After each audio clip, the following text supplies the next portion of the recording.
Thank you, Madam Toastmaster. A lot of you have heard me already bitch about Zoom. I hate Zoom. Yeah. I hate it so much, I think it is almost a sin to have it be part of Toastmasters International. And it's the name of this club is public speaking. Yet we 3 times a month meet via Zoom, and 1 time a month we meet in person. Now, I guess I need to ask the question, if some of you can think back to when you first joined Toastmasters, was fear of standing in front of a crowd part of the reason? I think so. I think that's the number one reason why people join Toastmasters. So today, I want to take you on a little journey about my fight and to use the power of my voice to make this fight, because I bitched and moaned for months and nothing happened. So I thought, well, let's put it on the agenda and I'll talk about it. So I did the normal thing that most people do. When they believe something strongly, they go out onto the internet and they look for the evidence that they're right. Yeah. And you know, liars figure and figures lie. It's an easy thing to do. But something happened on the way to the forum.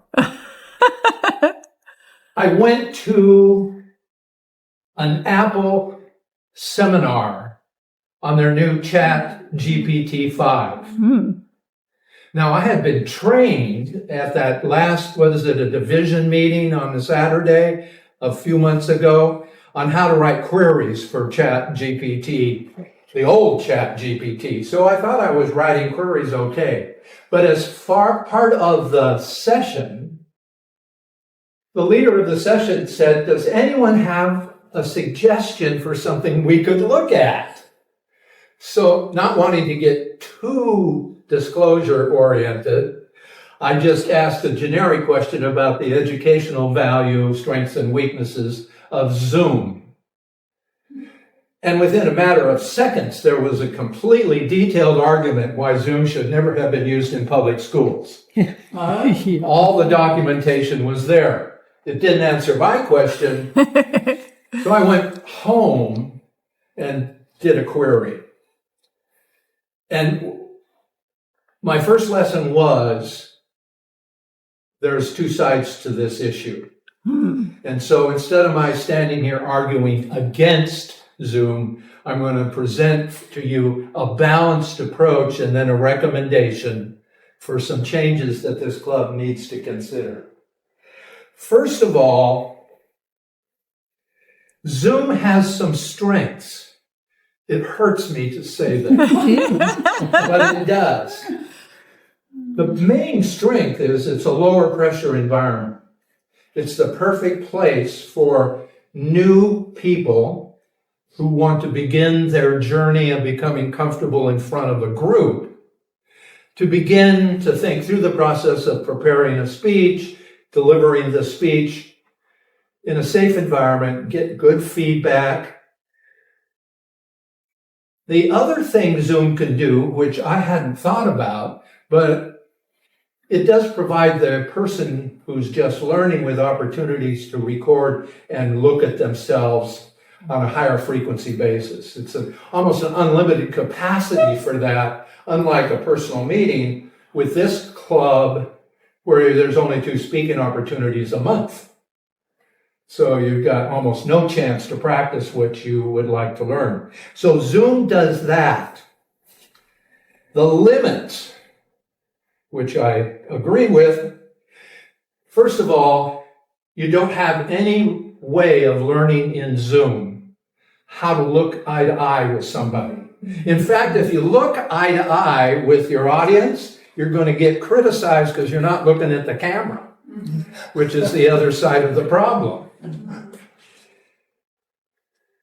It makes it almost impossible to learn how to read the room, how to sense if you're being heard, whether your laughter is even happening. And I don't know how you do a humor thing on Zoom because you can't hear laughter. You're supposed to be shut down. The other problem with Zoom, it's called Zoom overconfidence. You think you're pretty cool. You've done this on Zoom, and you then go out in front of a crowd, and you melt. Like crud. Yeah. There are people here. Overconfidence, that's the problem. So what's in-person got going for it? That's the key thing. First of all, it's realistic. You're in front of real people. It also gets you immediate audience feedback, whether it's humor, getting some laughing back, or dead silence if it's a sad tale. You get feedback, you get body language, you find out who's checking their phone, you get to watch it all. That's in-person benefit. The other thing you gain from in-person training is you get through this mucky wall of fear a lot faster. It takes power, it takes guts, but it's kind of like going into the Army or the Marines or any other service, or a fraternity or a sorority. You've had hell week, you suffer through it, it's painful, but when you come out, you're a new person. That doesn't happen in Zoom. What are the limits?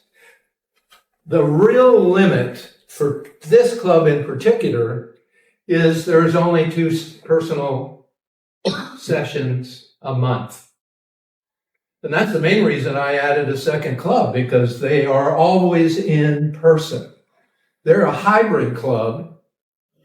So if you're ill or can't make it in, you have a chance to come in. But it's really a limit on a new speaker. And the other thing that limits a new speaker is you have aggressive, Toastmaster-oriented people already in the club who are on a path to achieve a pathway, and you, like Kelly, is just cranking them out. I shouldn't criticize Kelly because this is my 3rd path this year. So anyway, I think we're both good examples. Let's hog all the speaking opportunities. I go out months in advance when I want to speak on the in-person meeting. So that cuts out the new people. It really makes it tough. And that's the problem for this. So what's the solution?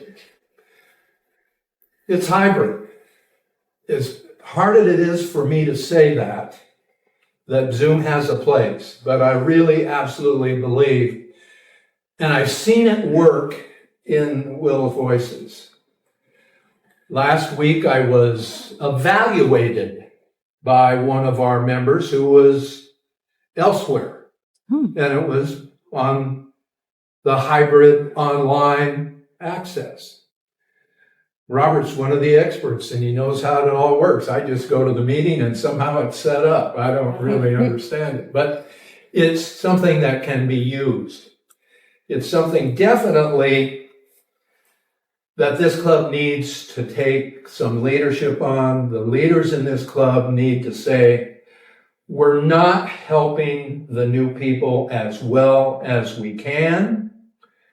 We're allowing some of us to move ahead on our paths readily, but we're not helping the new folks as we should. And that's really the bottom line from my point of view. So, Zoom is great. It's a way to start without getting too deep in a hole. It's a chance to get multiple practice sessions going. You can sit in your home. You can look at yourself, give the talk 3 or 4 ways. I have advocated in some of my evaluations on new speakers to speak in front of a mirror. But doing it, recording it is even better. And I think that's something that we need to build into some changes that this club needs to make. So that's my call to action. I do want to share, this is a little bit of a one story wrapped in another story, because when I went to the Apple store and sat through their GPT-5 orientation, I was impressed. But what really impressed me was the fact that I went home and I said to Apple, GPT-5, which environment builds better public speaking skills? Zoom versus in person. This is what I got back. Wow. And the opening sign is, great, how's your 7-minute Toastmasters speech outline revised now that the documentation is spoken naturally, without heavy academic footnotes? The evidence is woven into the flow so you sound authoritative and conversational. So at the end, it has documentation. I'm going to pass this around because every point was written by GP5. Every card that I used in my talk is right off of that printout. I did not write one word of this talk. And the talk was prepared in less than a half an hour. Wow. This is a new world. It's a good thing that Toastmasters has nothing to do about how to write a speech, because this is more like being in Hollywood or TV. The actors don't write their own scripts. And now you don't have to worry about writing your own speech if you know how to ask the right questions. And then you just cut them to fit 3x5 cards and practice. Thank you, Madam Toastmaster.